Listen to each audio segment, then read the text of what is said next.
Welcome to A to Z Physical Education. Good evening to all. చాలా రోజులకి మనం కలవడం జరిగింది. డిఎస్సి ఆస్పిరెంట్స్ అందరికీ కూడా మనకిచ్చినటువంటి కొత్త సిలబస్ మీద మీకు అవగాహన ఉందని నేను భావిస్తున్నాను. అయితే మనకి అనాటమీ నుంచి కొత్తగా చేర్చినటువంటి సిలబస్ గురించి మనం మాట్లాడుకుందాం ఈ క్లాస్లో.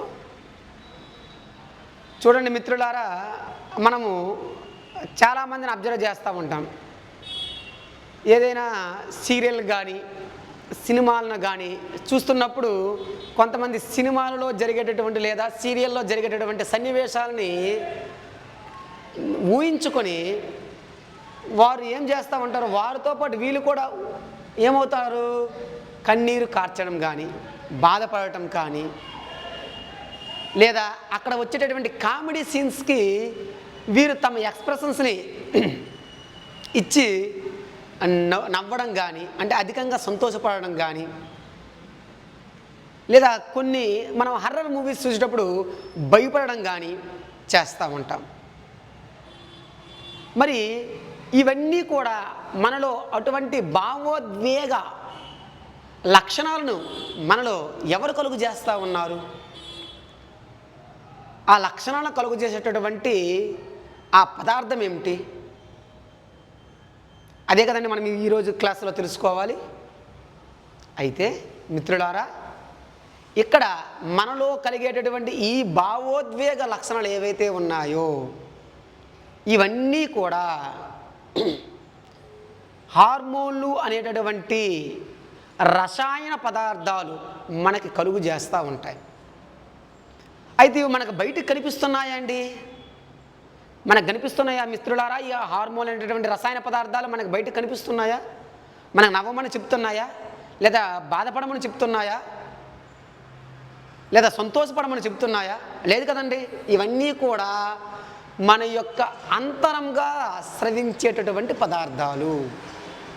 మనలో ఇవి అంతరంగా స్రవించేటటువంటి పదార్థాలు. మరి అంతరంగా ఇవి ఏవి స్రవిస్తాయి? వీటిని అంతరంగా మనకి కొన్ని గ్రంథులు అనబడేటటువంటివి లేదా కొన్ని అవయవాలు, కొన్ని కణజాలాలు ఈ హార్మోన్లని స్రవిస్తాయి. మనకి ఇవి బయటకు కనిపిస్తున్నాయా? కనిపించట్లేదు. ఎలా? అంతరంగా స్రవించబడుతున్నాయి. అంతే కదండి, అంతరంగా స్రవించబడుతున్నాయి కదా.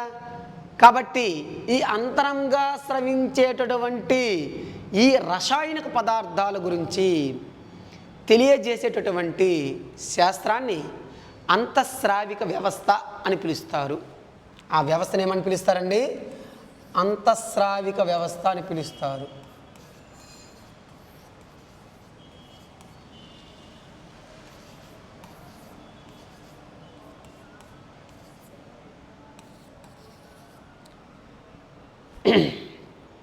మరి ఈ అంతఃస్రావిక వ్యవస్థ గురించి తెలియజేయు అధ్యయనాన్ని ఏమంటారంటే ఎండోక్రైనాలజీ అంటారు. ఎందుకంటే అంతఃస్రావిక వ్యవస్థను ఏమని పిలుస్తామంటే ఇంగ్లీష్లో ఎండోక్రైన్ సిస్టమ్ అని పిలుస్తారు కదండి.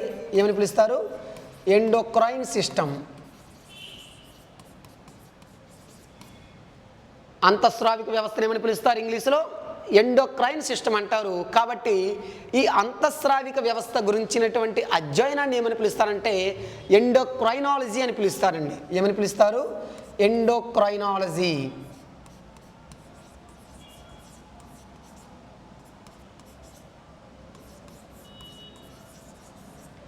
మిత్రులారా, అంతఃస్రావిక వ్యవస్థ గురించి తెలియజేసేటటువంటి అధ్యయనాన్ని ఏమని పిలుస్తారండి? ఎండోక్రైనాలజీ అని పిలుస్తారు. మరి ఈ ఎండోక్రైనాలజీ అనేటటువంటి ఈ పదం ఏదైతే ఉందో దీనిని రెండు గ్రీకు పదాల నుంచి గ్రహించబడింది. ఈ ఎండోక్రైనాలజీ అనేటటువంటి వర్డ్ ఎక్కడి నుంచి గ్రహించబడింది? గ్రీక్ వర్డ్స్, రెండు గ్రీక్ వర్డ్స్ నుంచి గ్రహించబడింది. ఏంటా రెండు గ్రీక్ వర్డ్స్ అంట? మనకి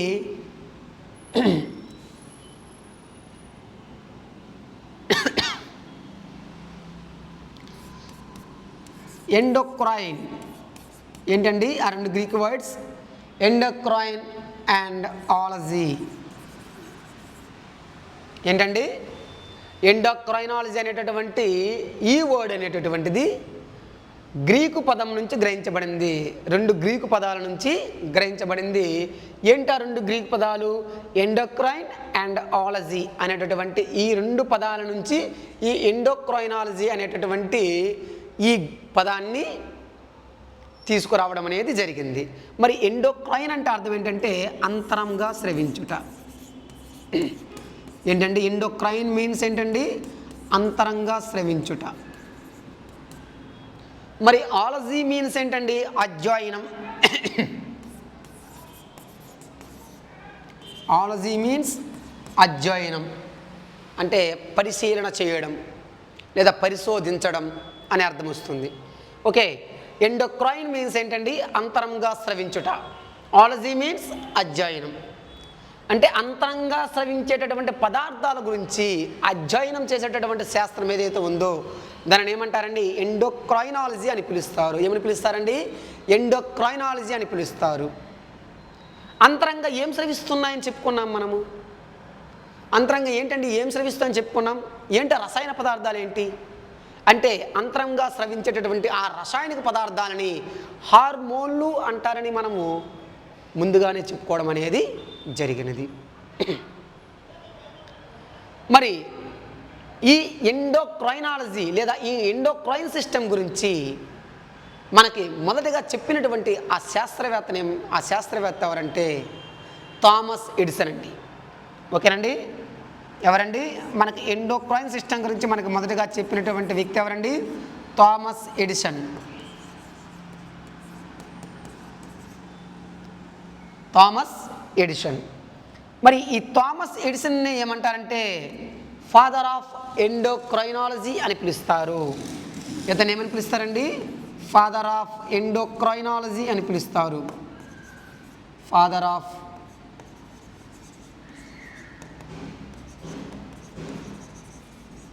ఎండోక్రైనాలజీ అని పిలుస్తారు.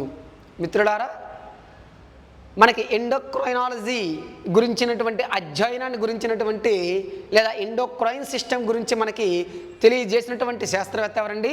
Thomas Edison. ఇతరుని ఏమని పిలుస్తారు? ఫాదర్ ఆఫ్ ఎండోక్రైనాలజీ అని పిలుస్తారు. ఫాదర్ ఆఫ్ ఎండోక్రైనాలజీ అని పిలుస్తారు.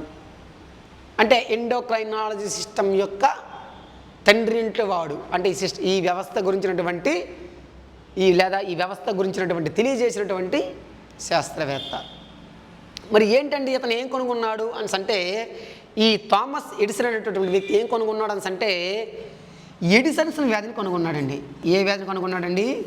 ఎడిసన్స్ వ్యాధిని కనుగొన్నాడు. ఎడిసన్స్ వ్యాధిని కనుగొన్నాడు. ఏ వ్యాధిని కనుగొన్నాడండి? ఎడిసన్స్ వ్యాధిని కనుగొన్నాడు. ఏంటి ఎడిసన్స్ వ్యాధి అంటే ఏంటి అంటే దీని యొక్క లక్షణం ఎలా ఉంటుంది? ఇది ఏ హార్మోన్ లోపం వల్ల వస్తుందని అంటే ఈ ఎడిసన్స్ వ్యాధి అనేటటువంటిది ఆల్డోస్టెరాన్ అనేటటువంటి హార్మోన్ లోపం వల్ల వస్తుంది. ఏ హార్మోన్ లోపం వల్ల వస్తుందండి? ఆల్డోస్టెరాన్.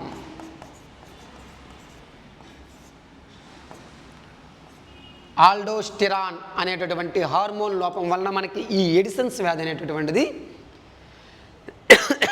కలుగుతుంది. మరి ఏంటి దీని లక్షణాలు ఎలా ఉంటాయి? ఈ ఎడిసన్స్ వ్యాధి యొక్క లక్షణాలు ఎలా ఉంటాయి అంటే మిత్రులారా, ఈ ఎడిసన్స్ వ్యాధి వచ్చేటటువంటి వ్యక్తులలో అధికంగా చెమట అనేటటువంటిది బయటకు పోతుంది. ఈ ఎడిసన్స్ వ్యాధి యొక్క లక్షణాల్లో ముఖ్య లక్షణం ఏంటండి? అధికంగా చెమట అనేటటువంటిది బయటకు పోతుంది. ఈ లవణాలతో కూడినటువంటి చెమట అనేటటువంటిది బయటకు పోవడం వలన ఆ వ్యక్తి నీరసపడతాడు, అంటే నీరసించిపోతాడు. అదేవిధంగా నీరసించినటువంటి వ్యక్తి అలసటకు గురవ్వడం అనేటటువంటిది జరుగుతుంది. ఓకేనండి, అంటే అధికంగా చెమట అనేటటువంటిది పోవడం వలన ఆ చెమటలో లవణాలు అనేటటువంటివి ఉంటాయి. ఆ లవణాలు అనేటివన్నీ కూడా మనకు చెమట రూపంలో బయటకు పోతున్నాయి కదండి అధిక మొత్తంలో. దానివలన ఆ వ్యక్తి ఏమవుతాడు? నీరసించిపోతాడు. ఆ నీరసించినటువంటి వ్యక్తి ఏమవుతాడండి? అలసటకు గురవ్వడం అనేటటువంటిది జరుగుతుంది. అదేవిధంగా వాటితో పాటు నాలుక పైన మచ్చలు కూడా ఏర్పడతాయి. నాలుకపై మచ్చలు కూడా ఏర్పడతాయి. అది ఈ ఎడిసన్స్ వ్యాధిలో ఉండేటటువంటి ముఖ్యమైనటువంటి లక్షణాలు. ఈ ఎడిసన్స్ వ్యాధిని ఎవరిని కనుగొన్నారు? Thomas Edison. ఎవరిని కనుగొన్నారు? Thomas Edison. మిత్రులారా, మీరు గమనించాలి, మనకి బిట్ అనేటటువంటిది ఎలా ఇస్తాడు అంటే లేదా ఫాదర్ ఆఫ్ ఎండోక్రైనాలజీ అని ఏ వ్యక్తిని పిలుస్తారు లేదా ఏ శాస్త్రవేత్తని పిలుస్తారని అడుగుతాడు. ఆప్షన్ ఏ మనకి థామస్ ఆల్వా ఎడిసన్ అని ఇస్తాడండి. థామస్ ఆల్వా ఎడిసన్ అని ఇస్తాడు. ఆప్షన్ బి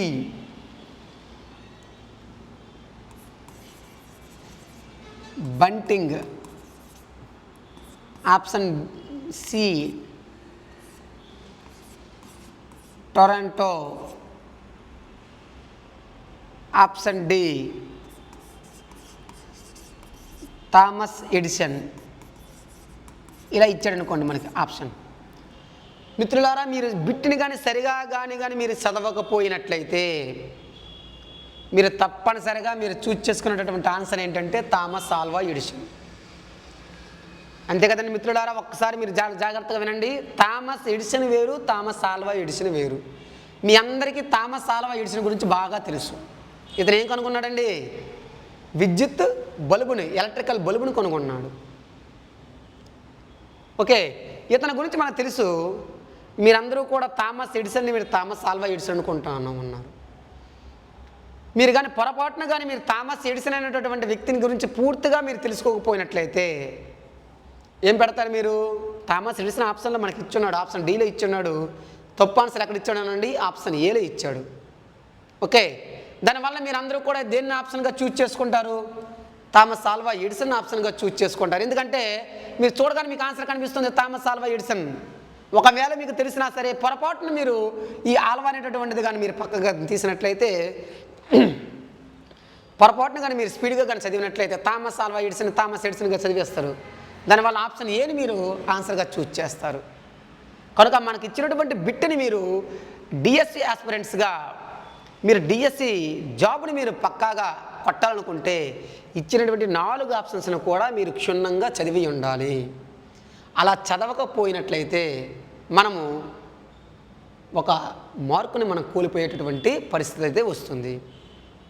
మీకు తెలుసు బాగా మిత్రులారా, కొత్తగా ఇప్పుడు డిఎస్సి రాస్తున్నటువంటి వారికంటే పాత అంటే ఇప్పటికే 2-3 డిఎస్సీలు రాసినటువంటి వాళ్ళు కానీ 1 మార్కు యొక్క విలువ మీకు బాగా తెలుసు.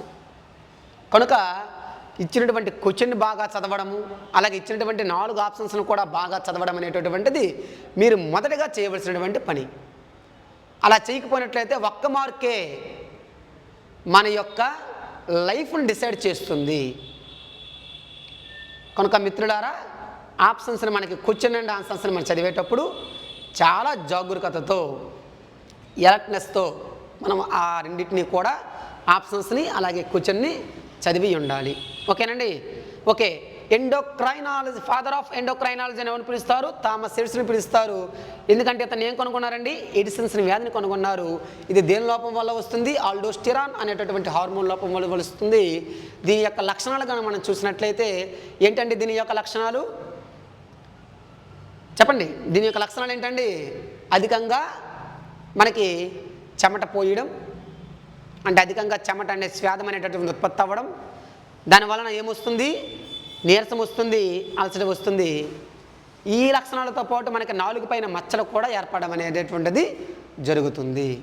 ఓకేనండి? అయితే మన యొక్క శరీరం అనేటటువంటిది, మానవుని యొక్క శరీరం అనేటటువంటిది లేదా జంతుజాలం యొక్క శరీరం అనేటటువంటిది చాలా సహజ సంక్లిష్టమైనటువంటి వ్యవస్థలను కలిగి ఉంది. అంటే చూడడానికి చాలా సింపుల్గా కనిపిస్తుంది, కానీ ఇందులో ఈ వ్యవస్థలు అయినటువంటివి చాలా సంక్లిష్టంగా ఉంటాయి. వీటి యొక్క పనులు కూడా మనకి చాలా ఆశ్చర్యాలను కలిగిస్తుంది. మనం ఈ సిస్టమ్స్ ముందు చెప్పినటువంటి సిస్టమ్స్ను కానీ మనం పరిశీలన చేసినట్లయితే చాలా ఆశ్చర్యాన్ని కలిగిస్తాయి. అంటే ఒక మూత్రాన్ని వడపోయడానికి, లేదా మనం పీల్చుకునేటటువంటి గాలిని వడపోయడానికి, లేదా మన యొక్క శరీర భాగాలకి గాలిని అంతటి కూడా సరఫరా చేయడానికి ఎంత వ్యవస్థ పనిచేస్తూ ఉంటుంది అక్కడ. అంతే కదండి? ఇదంతా కూడా మనకి చూడడానికి సింపుల్గా కనిపిస్తున్నా సరే, నేచురల్గా ఉన్నా సరే చాలా సంక్లిష్టమైనటువంటి వ్యవస్థ. మరి ఈ సంక్లిష్టమైనటువంటి వ్యవస్థని ఎవరిని కంట్రోల్ చేస్తూ ఉన్నారు మన శరీరంలో అని అంటే రెండు విభాగాలు కంట్రోల్ చేస్తున్నాయి. ఏంటా రెండు విభాగాలు అంటే ఒకటి నాడీ వ్యవస్థ, ఒకటి ఏంటండి నాడీ వ్యవస్థ, రెండు అంతఃస్రావిక వ్యవస్థ. ఒకటి నాడీ వ్యవస్థ, రెండు అంతఃస్రావిక వ్యవస్థ. నాడీ వ్యవస్థలు ఎవరండి అంటే నాడీ ప్రచోదనం. ఎవరండి? నాడీ ప్రచోదనం. మరి అంతఃస్రావిక వ్యవస్థలు ఎవరండి? హార్మోన్స్. అంటే మనకి ఈ మన యొక్క శరీరం యొక్క నియంత్రణ సమన్వయం అనేటటువంటిది రెండు రకాలుగా జరుగుతుంది. ఏంటది? నాడీ ప్రచోదనము, అలాగే హార్మోన్స్. ఈ రెండింటి యొక్క నియంత్రణలోనే మన శరీరం మొత్తం కూడా నియంత్రించబడడం అనేటటువంటిది జరుగుతుంది. మిత్రులారా, ఏంటి సార్ నాడీ వ్యవస్థ అంటే మళ్ళీ మెదడు గురించి చెప్తాను. మెదడేనండి. ఒకరండి, ఒక్క మెదడే కాదు కదా మనకి, అన్నీ కూడా నాడీ వ్యవస్థలు అన్నీ కూడా వెన్నుపాము కూడా మనకి భాగంగానే ఉంటుంది. అలాగే నాడీ వ్యవస్థలు ఇంకేంటంటే భాగంగా ఉంటాయి సెంట్రల్ నర్వస్ సిస్టమ్, అలాగే ఇంకా స్వయంచోదిత నాడీ వ్యవస్థ, అలాగే పరదీయ నాడీ వ్యవస్థ. ఈ మూడు వ్యవస్థను కలిపి మన కదా మన నాడీ వ్యవస్థ అంటాం. ఇది అన్నిటికీ కూడా ఏంటంటే మెయిన్ నాడీ ప్రచోదనం. నాడీ ప్రచోదనం అనేటటువంటిది జరగకపోయినట్లయితే ఇవేవి కూడా పనిచేయవండి. ఇప్పుడు మనకి ముళ్ళు గుచ్చుకుంటుంది అంటే మనం ఏం చేస్తున్నాం? వెంటనే కాల్ తీస్తూ ఉన్నాం వెనక్కి. అంటే అక్కడ ఏం జరిగింది? ఆ ముళ్ళు అనేటటువంటిది ఎక్కడండి? రిసెప్టర్, గ్రాహకానికి గుచ్చుకుంటుంది. ఎప్పుడైతే ఆ గ్రాహకానికి గుచ్చుకుందో లేదా శరీరానికి గుచ్చుకుందో అక్కడ ఉండేటటువంటి రిసెప్టర్స్ ఆ సమాచారాన్ని తీసుకుని ఎక్కడికి వెళ్తాయండి? ఎవరికి చేరవేస్తాయి? జ్ఞాననాడులకు చేరవేస్తాయి. అదే జ్ఞాననాడులు అనేటటువంటివి వెన్నుపాముకు చేరవేస్తాయి. వెన్నుపాము ఎక్కడ చేరవేస్తుంది? మెదడుకు చేరవేస్తుంది. మెదడు వెంటనే రియాక్ట్ అయ్యి ఆ సమాచారాన్ని విశ్లేషించి దాన్ని చాలక నాడుల ద్వారా ఎక్కడ చేరవేస్తాయండి? వెన్నుపాముకు చేరవేస్తాయి. వెన్నుపాము ఎక్కడ చేరవేస్తుంది? చాలక నాడుల ద్వారా మరలా మనకి ఈ యొక్క జ్ఞానాంగాలకి చేరవేస్తుంది. అంతే కదండి. అంటే నాడీ ప్రచోదనం వలన మనకేమవుతుంది? అక్కడ ప్రక్రియ అనేటటువంటిది లేదా అక్రియ అనేటటువంటిది జరుగుతుంది. అదేవిధంగా మనకి హార్మోన్స్ కూడా ఏం చేస్తాయి? మన శరీరంలో ఉండేటటువంటి వివిధ జీవక్రియల్ని కంట్రోల్ చేస్తూ ఉంటాయి. ముందు క్లాసులో మనం తెలుసుకుందాం. ఓకేనండి. ఈ రెండింటి యొక్క నాడీ ప్రచోదనం అలాగే హార్మోన్స్ వలన మన యొక్క శరీరం అనేటటువంటిది నియంత్రణ మరియు సమన్వయం అనేటటువంటిది వ్యవస్థల మధ్య సమన్వయం అనేటటువంటిది జరుగుతుంది. Okay, clear. అయితే మనకి ఈ హార్మోన్స్ అనేటటువంటి మీకు ముందుగానే చెప్పుకున్నాం. ఈ హార్మోన్స్ అనేటటువంటివి రసాయనిక పదార్థాలు. ఏంటండి ఇవి? రసాయనిక పదార్థాలు. హార్మోన్ అనేటటువంటివి ఏంటండి ఇవి? రసాయనిక పదార్థాలు. మరి ఈ హార్మోన్లు అనేటటువంటి ఈ రసాయనిక పదార్థాలను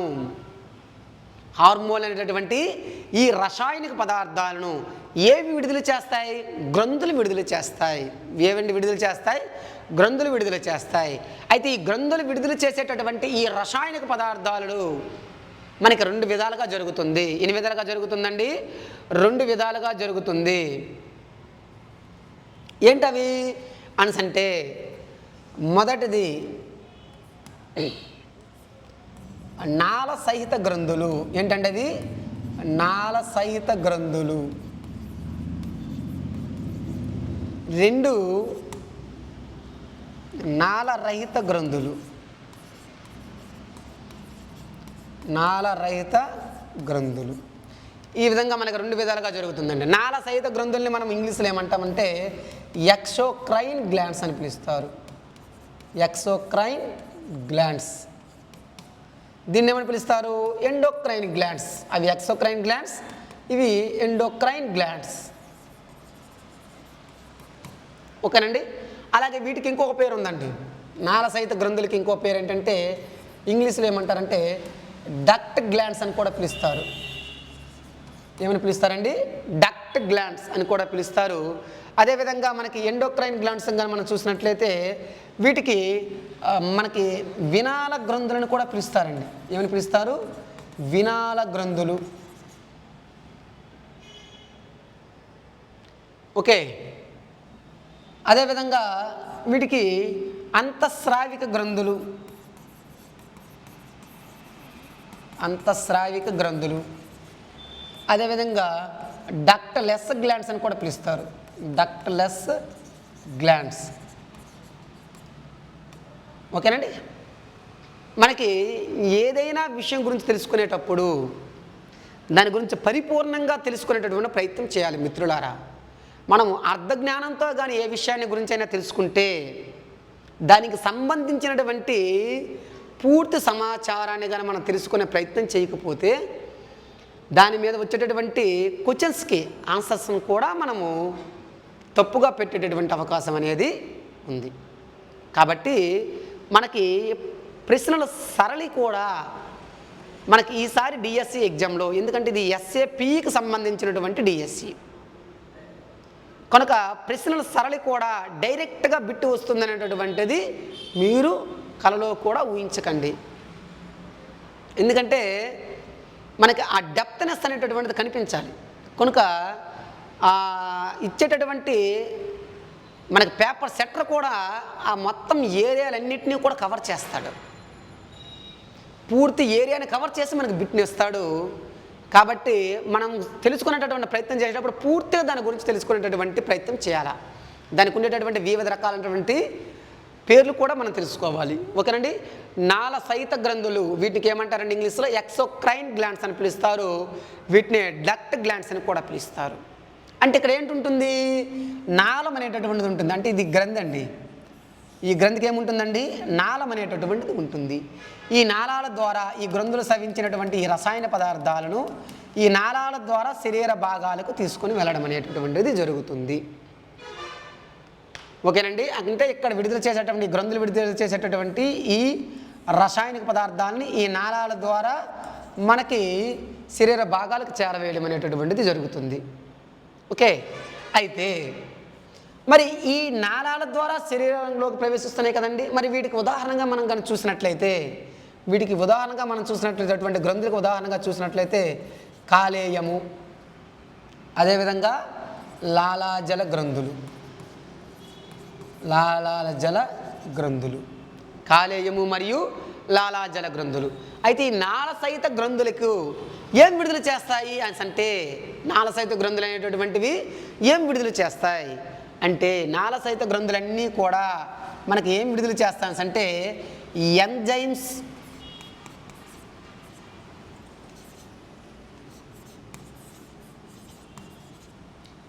అదేవిధంగా జ్యూసెస్, ఎంజైమ్స్, అదేవిధంగా జ్యూసెస్, రసాలు. ఓకేనండి. రసాలంటే మామిడిపళ్ళ రసాలు, పైనాపిల్ జ్యూసులు కాదండి. రసాలంటే పైత్యరసము, అదేవిధంగా ఆంత్రరసము. ఏమైనా రసాలు మనకి ఆల్రెడీ డైజెస్ట్ సిస్టంలో వాటి గురించి మనం పూర్తిగా మాట్లాడుకోవడం అనేటటువంటిది జరిగింది. Okay, clear. అయితే ఇక్కడ మనకి నాళసహిత గ్రంథులు అనేటటువంటి వేటి నుండి విడుదల చేస్తాయి, మనకి ఎంజైమ్స్ని విడుదల చేస్తాయి, అలాగే రసాలను విడుదల చేస్తాయి. ఓకే. ఎంజైమ్స్ అంటే మీకు ఆల్రెడీ తెలుసు, ఎమలైజ్, ట్రిప్సిన్, లైపేజ్, పెప్సిన్. ఓకేనండి. న్యూక్లియోసైడేజ్. ఈ చాలా రకాలైనటువంటి ఎంజైమ్స్ మనం ఆల్రెడీ డైజెస్ట్ సిస్టంలో వీటి గురించి మనం పూర్తిగా డీటెయిల్గా మాట్లాడుకోవడం అనేటటువంటిది జరిగింది. Okay, clear. మనకి నాళసహిత గ్రంథులు అనేటటువంటివి ఏం విడుదల చేస్తాయండి, ఎంజైమ్స్ లేదా రసాలు అనేటటువంటి రసాయనిక పదార్థాలను తమ యొక్క నాళాల ద్వారా ఎక్కడ పంపిస్తాయి, అవయవాలకు చేరవేస్తాయి. ఓకే. వాటికి ఉదాహరణగా మనం చూసినట్లయితే అవి ఏంటంటే గ్రంథులు కాలేయము మరియు లాలాజల గ్రంథులు. ఓకే. నెక్స్ట్ సెకండ్ వన్, నాళరహిత గ్రంథులు. ఇవి వేటిని విడుదల చేస్తాయి, ఆల్రెడీ మనం చెప్పుకున్నాం. నాళరహిత గ్రంథులకి ఎండోక్రైన్ గ్లాండ్స్ అని అంటారు, లేదా వినాల గ్రంథులు అంటే వీటికి నాళం ఉండదని, లేదా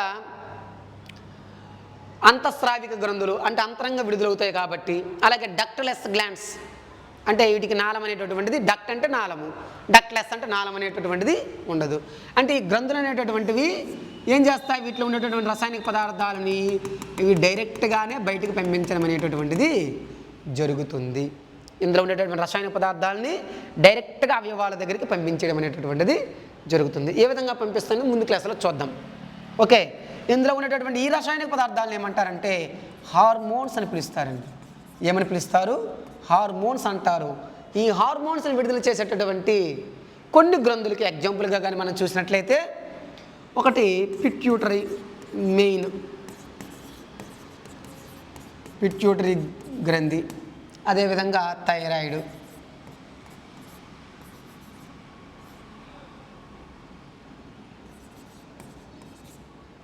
ఓకేనండి. పిట్యూటరీ గ్రంథి, థైరాయిడ్ గ్రంథి, ఇవి మనకి ఎగ్జాంపుల్గా మనం చూడవచ్చు. Okay, clear. మనకి రసాయనిక పదార్థాలను విడుదల చేసేటటువంటి విధానాన్ని బట్టి గ్రంథులను ఎన్ని రకాలుగా విభజించామండి? నాళ సహిత గ్రంథులుగాను అలాగే నాళ రహిత గ్రంథులుగాను విభజించాం. అలాగే థర్డ్ వన్ ఇంకోటి ఉందండి, అదేంటది? హెటెరోక్రైన్ గ్లాండ్స్ అని పిలుస్తారు. వాటిని ఏమని పిలుస్తారు? హెటెరోక్రైన్ గ్లాండ్స్ అని పిలుస్తారు, లేదా మిశ్రమ గ్రంథి అని పిలుస్తారు. ఏమని పిలుస్తారండి? హెటెరోక్రైన్ గ్లాండ్ లేదా మిశ్రమ గ్రంథి అని పిలుస్తారు.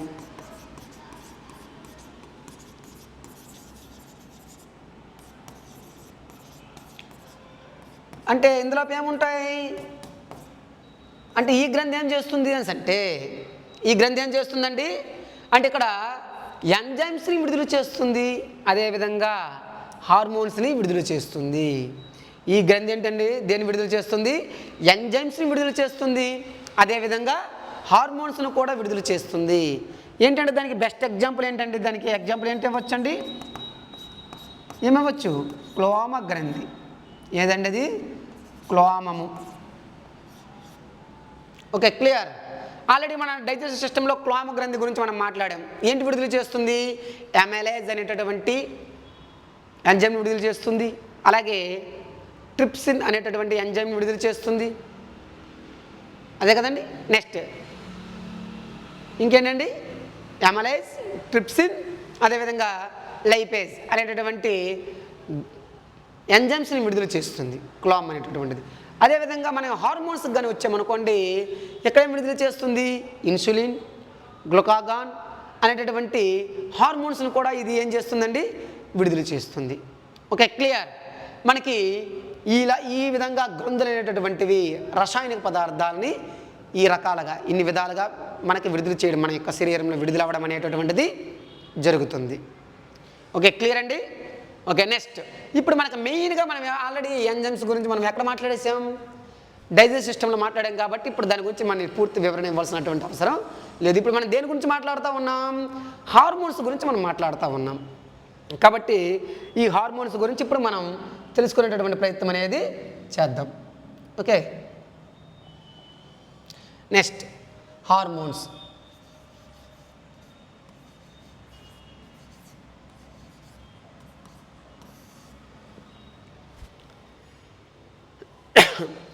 ఈ హార్మోన్స్ని కనిపెట్టినటువంటి లేదా ఈ హార్మోన్స్ గురించి మనకి మొదటగా తెలియజేసినటువంటి శాస్త్రవేత్త ఎవరంటే స్టెర్లింగ్. ఎవరండి? స్టెర్లింగ్. హార్మోన్స్ గురించి మనకి మొదటగా తెలియజేసినటువంటి శాస్త్రవేత్త ఎవరండి? స్టెర్లింగ్. ఎప్పుడు? 1905లో. ఎప్పుడండి? 1905లో. ఒక్కొక్క బుక్లో ఎలా రాశాడు అంటే కేవలం స్టెర్లింగే కాకుండా ఇతనితో పాటు WM బెయిలిస్ కూడా రాశాడండి. WM బెయిలిస్. WM బెయిలిస్ ఎవరండి? Starling and WM బెయిలిస్. ఇద్దరు శాస్త్రవేత్తల గురించి ఒక్కొక్క బుక్లో రాశాడు. కాబట్టి ఇద్దరిని గురించి కూడా చదువుకోవాలి మనము. ఓకేనండి. ఒక బుక్లో మనకి స్టెర్లింగ్ అని రాశాడు, ఇంకొక బుక్లో మనకి WM బెయిలిస్, అంటే ఇద్దరిని కలిపి కూడా రాశాడు అక్కడ.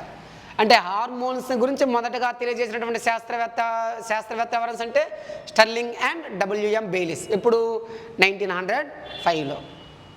ఓకేనండి. మరి అయితే వీరు మొదటగా కనుక్కున్నటువంటి ఆ హార్మోన్ ఏంటంటే సీక్రిటిన్. ఏంటండి? వారు మొదటగా కనుక్కున్నటువంటి హార్మోన్ ఏంటండి? సీక్రిటిన్ అనేటటువంటి హార్మోన్ను వీళ్ళిద్దరూ కూడా కనుక్కున్నారండి. Okay, clear. మనకి హార్మోన్స్ మొదటగా తెలియజేసినటువంటి శాస్త్రవేత్త ఎవరండి? Starling and WM Bayliss. ఎప్పుడండి? 1905లో. వీరు మొదటగా కనుక్కున్నటువంటి హార్మోన్ ఏంటండి? సీక్రిటిన్ అనేటటువంటి హార్మోన్ వీరు ఇరువురు కూడా కనుగొనడం అనేది జరిగింది. మరి ఈ హార్మోన్ అనేటటువంటి ఈ పదం ఏదైతే ఉందో ఇది ఎక్కడి నుంచి గ్రహించబడింది అని అంటే గ్రీక్ వర్డ్ నుంచి గ్రహించబడింది. ఎక్కడి నుంచి గ్రహించబడిందండి? గ్రీక్ వర్డ్ నుంచి గ్రహించబడింది. గ్రీక్లో దీనికి ఏమని పేరు అంటే మనకి ఇంగ్లీష్లో దీన్ని ఏమని పిలుస్తారు? హార్మోన్ అని పిలుస్తారు కదండి.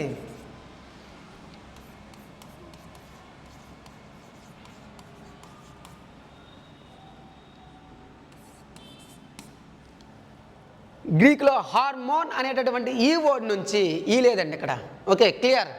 హార్మోన్ అనేటటువంటి ఈ వర్డ్ నుంచి మనకి హార్మోన్స్ అనేటటువంటి వర్డ్ అనేటటువంటిది రావడం జరిగింది. దీని అర్థం ఏంటంటే కదలికలలో అమర్చడం, కదలికలలో అమర్చడం,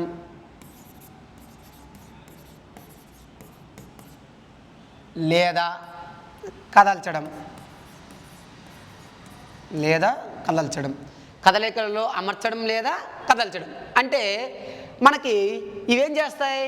ఈ హార్మోన్స్ అనేటటువంటివి మన శరీరం యొక్క జీవక్రియలని వేగం చేయడం కానీ తగ్గించడం కానీ, అంటే పెంచడం కానీ, జీవక్రియల యొక్క వేగాన్ని పెంచడం కానీ తగ్గించడం కానీ చేస్తాయి. అంటే మన యొక్క మొత్తం శరీరాన్ని అంతటిని కూడా కంట్రోల్లో ఉంచుకోవడం అనేటటువంటి ఎవరంటే చేస్తారు? ఈ హార్మోన్స్ అనేటటువంటి ఈ రసాయనిక పదార్థాలు అనేటటువంటివి చేస్తాయి.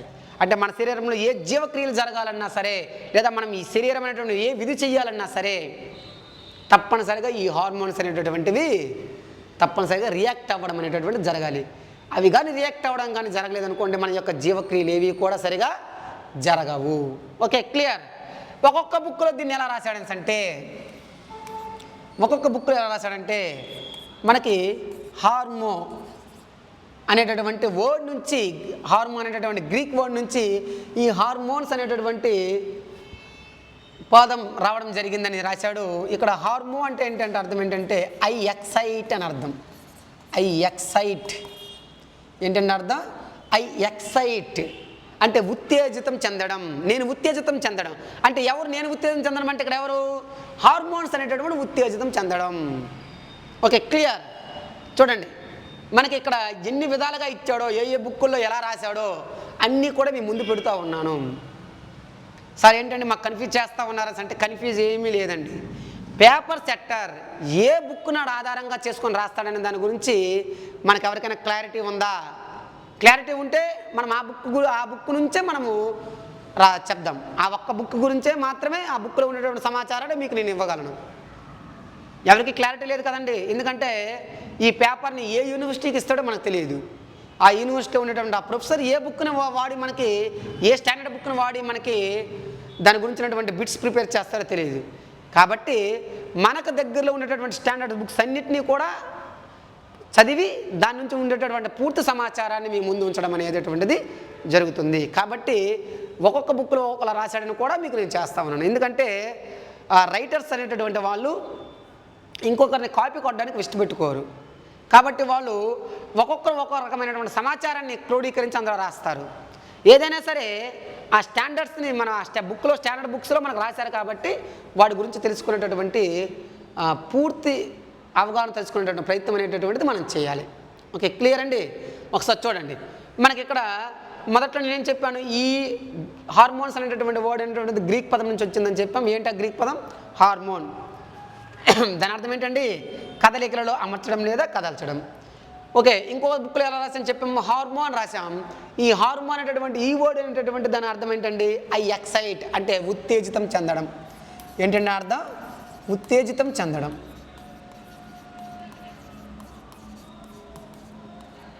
ఉత్తేజితం చెందడం. Okay, clear. అంటే మన లోపల ఉండేటటువంటి ఈ హార్మోన్స్ అనేటటువంటివి ఏం చేస్తాయి? మనల్ని ఉత్తేజపరుస్తాయి.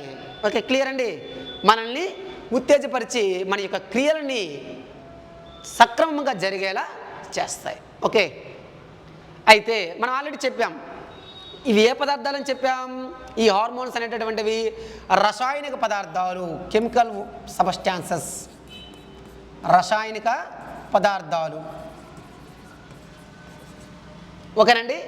ఈ రసాయనిక పదార్థాలు అనేటటువంటి మన శరీరంలో ఏం చేస్తాయని చెప్పాం? విడుదలైనటువంటి గ్రంథి నుంచి మన శరీరంలో ఉండేటటువంటి అవయవాలకు ఇవి చేరుకుంటాయని చెప్పాం. అంటే ఏం చేస్తాయి? ఇవి మెసేజ్ని గ్రంథుల నుంచి ఎక్కడికి అందిస్తాయండి? అవయవాలకు అందించడం అనేటటువంటివి చేస్తాయి. కాబట్టి ఈ హార్మోన్స్ని ఏమంటారు అంటే కెమికల్ మెసెంజర్స్ అని పిలుస్తారు. కెమికల్ మెసెంజర్స్ అని పిలుస్తారు. Chemical messengers.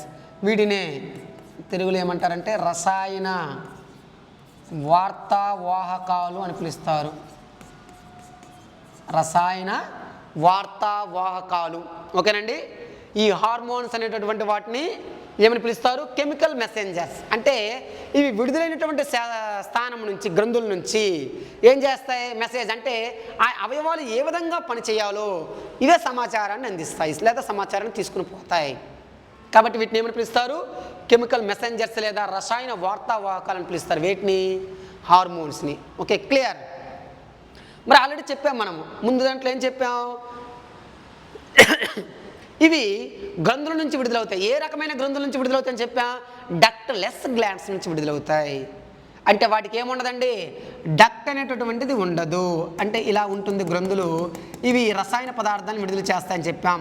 అని డైరెక్ట్గా రసాయన పదార్థాలను ఏం చేస్తాయండి? బయటకు విడుదల చేస్తాయి. ఇలా బయటకు విడుదలైనప్పుడు మరి ఇవి దేంట్లో కలుస్తాయి? అంటే మన శరీరంలో రకరకాలైనటువంటి పదార్థాలు, ద్రవ పదార్థాలు ఉన్నాయండి.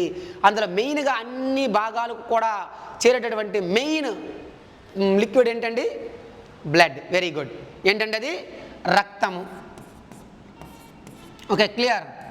అంటే ఇప్పుడు ఈ హార్మోన్స్ అనేటటువంటివి ఎక్కడండి చేరుతున్నాయి? రక్తంలోకి చేరుతున్నాయి. అంటే రక్తం అనేటటువంటిది ఏం చేస్తుంది? ఈ హార్మోన్స్ ఎక్కడ తీసుకెళ్తుంది? అవయవాల వద్దకు తీసుకువెళ్తుంది. ఎక్కడికంటే తీసుకెళ్తుంది? అవయవాల వద్దకు లేదా కణజాలాల వద్దకు. ఎక్కడికంటే తీసుకెళ్తుంది? అవయవాల వద్దకు లేదా కణజాలాల వద్దకు తీసుకొని వెళుతుంది. Okay, organs or tissues. మరి ఈ రక్తం అనేటటువంటిది ఈ సమాచారాన్ని అవయవాల వద్దకు తీసుకొని వెళ్తుందని చెప్పాం కదండి.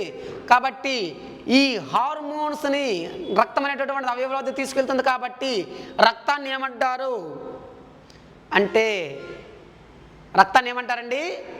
హార్మోన్స్ యొక్క వాహకంగా మనం చెప్పవచ్చు. హార్మోన్స్ యొక్క వాహకంగా మనం చెప్పవచ్చు. ఓకేనండి. బ్లడ్ని మనం దేనిగా చెప్పవచ్చండి?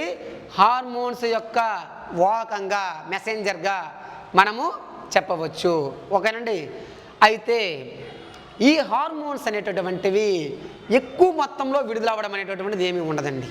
ఓకేనండి. చాలా తక్కువ మొత్తంలో విడుదలవుతాయి. ఎంత అంటే ఇవి 1 గ్రాములో 1/10 lakhs వంతు కూడా, 1/10 లక్షల వంతు కూడా, అంటే అంత తక్కువ మొత్తంలో విడుదలైనటువంటి ఆ హార్మోన్స్ అనేటటువంటివి ఆ అవయవాలు లేదా ఆ కణజాలాలపై అధికమైనటువంటి ప్రభావాన్ని చూపుతాయి. అంటే అంత తక్కువ మొత్తంలో విడుదలైనటువంటి ఈ హార్మోన్స్ అనేటటువంటివి అంత ఎక్కువ ప్రభావాన్ని, అంటే మన యొక్క జీవక్రియలనే కంట్రోల్ చేసేస్తాయండి అంత తక్కువ విడుదలైనప్పటికీ కూడా. ఓకేనండి. అంటే ఇవి డైరెక్ట్గా రక్తంలోకి విడుదలై ఎక్కడ చేరుకుంటాయి? అవయవాలకు చేరుకుంటాయి. ఏ హార్మోన్స్ అయితే రక్తంలోకి విడుదలయ్యి, అంటే ఇప్పుడు మనకి ఏంటంటే ఇక్కడ మనకి అంటే అన్ని హార్మోన్స్ కూడా ఎక్కడ విడుదలవుతాయని చెప్పాం? రక్తంలోకి విడుదలవుతాయని చెప్పాం. కానీ ఇక్కడ మీరు తెలుసుకోవాల్సినటువంటి విషయం ఏంటంటే, మన యొక్క బాడీ యొక్క నేచర్ ఏంటంటే, అది ఆ హార్మోన్ అనేటటువంటిది ఎక్కడ విడుదలైనా సరే, ఎక్కడ ఎంత దూరంలో ఉన్నా సరే, అంటే ఆ అవయవానికి ఎంత దూరంలో ఉన్నప్పటికీ కూడా అది క్లియర్గా టార్గెట్ని చేస్తుందండి. అంటే క్లియర్గా ఆ అవయవానికి చేరుకుంటుంది. అంటే ఏం చేస్తుంది? అది తప్పనిసరిగా ఆ లక్ష్యాన్ని అందుకుంటుంది. ఇప్పుడు మనకి ఫర్ ఎగ్జాంపుల్ థైరాయిడ్ గ్లాండ్ అనేటటువంటిది ఇక్కడ వాయునాళం దగ్గర ఉంది, అంతే కదండి. ఇక్కడ ఉండేటటువంటి ఈ థైరాయిడ్ గ్లాండ్ అనేటటువంటి దీని నుంచి విడుదలైనటువంటి హార్మోన్స్ అనేటటువంటివి మన యొక్క శరీరంలో ఉండేటటువంటి అన్ని జీవక్రియలు ఏం చేస్తుంది? కంట్రోల్ చేస్తుందని చెప్పాం. మరి ఇక్కడ విడుదలైనటువంటిది కింద ఉండేటువంటి అన్ని పార్ట్స్ని కూడా కంట్రోల్ చేస్తుంది కదండి. జీర్ణ వ్యవస్థను కంట్రోల్ చేస్తుంది, విసర్జక వ్యవస్థను కంట్రోల్ చేస్తూ ఉంది, మరి ఇన్ని రకాలైనటువంటి వ్యవస్థను కంట్రోల్ చేస్తూ ఉంది. అంటే ఇవి విడుదలైనటువంటి స్థానానికి అవి టార్గెట్ చేసేటటువంటి అవయవాలకు లేదా టిష్యూస్కి, కణజాలాలకి ఎటువంటి సంబంధము ఉండదు. అవి ఎంత దూరంలో ఉన్నప్పటికీ కూడా క్లియర్గా ఆ అవయవానికి లేదా కణజాలానికి చేరుకుంటాయి. కాబట్టి ఈ హార్మోన్స్ ఏ అవయవానికి లేదా ఏ కణజాలానికి చేరుకుంటాయో వాటిని ఏమని పిలుస్తారంటే టార్గెట్ ఆర్గాన్ అని పిలుస్తారండి. ఏమని పిలుస్తారు? టార్గెట్ ఆర్గాన్ అని పిలుస్తారు. ఈ కణజాలను ఏమని పిలుస్తారు? టార్గెట్ టిష్యూస్ అని పిలుస్తారు.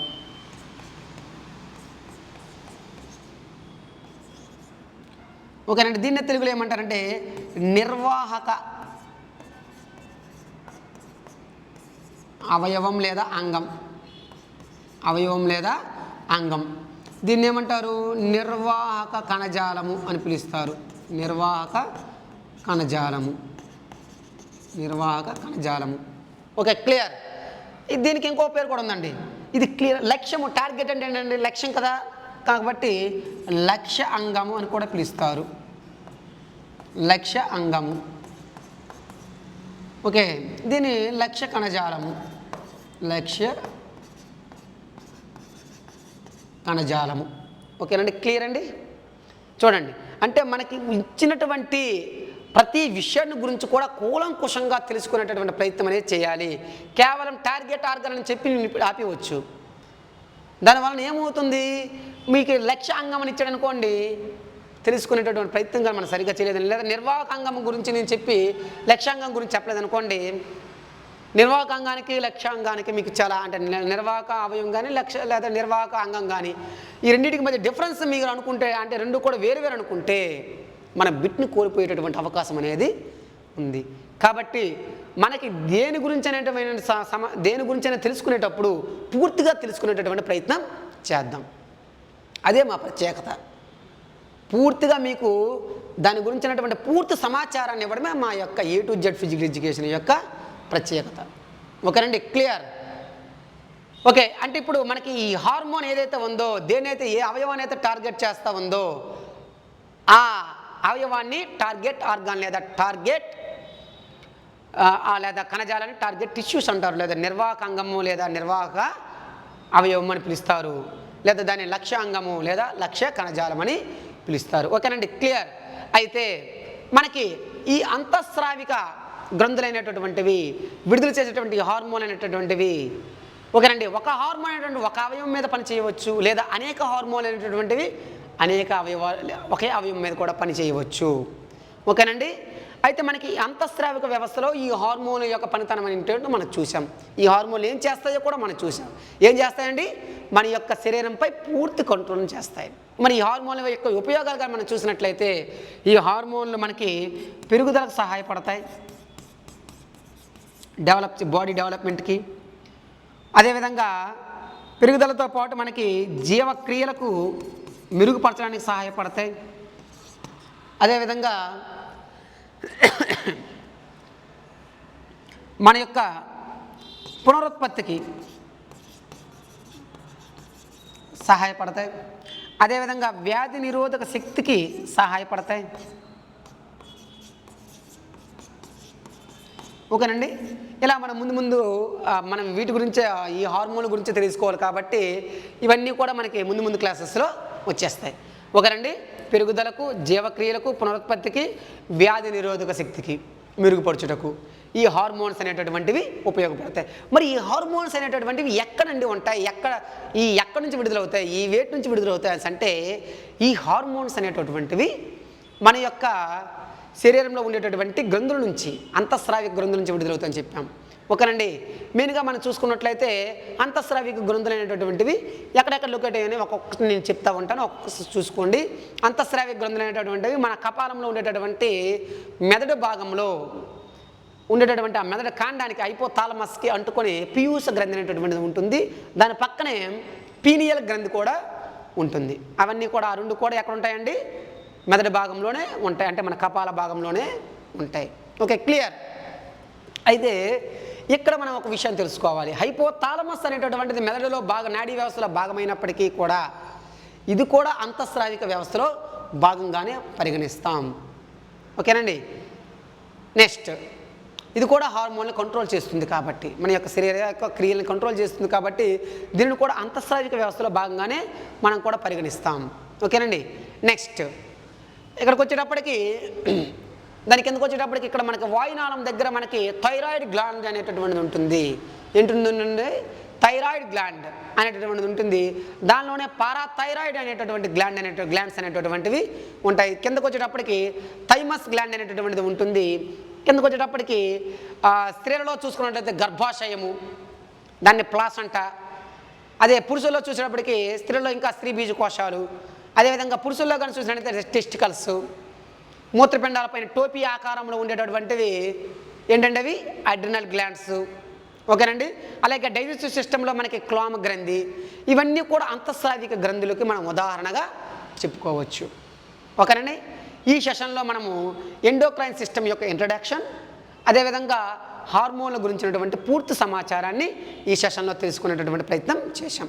నెక్స్ట్ సెషన్లో మనకి సిలబస్లో ఏమడిగాడు అంటే పిట్యూటరీ గ్రంథి గురించి అడిగాడు.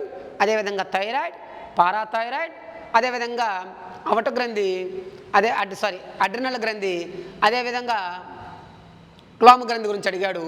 వీటి గురించి నెక్స్ట్ సెషన్లో మనం తెలుసుకునేటటువంటి ప్రయత్నం అనేది చేద్దాం. Thank you.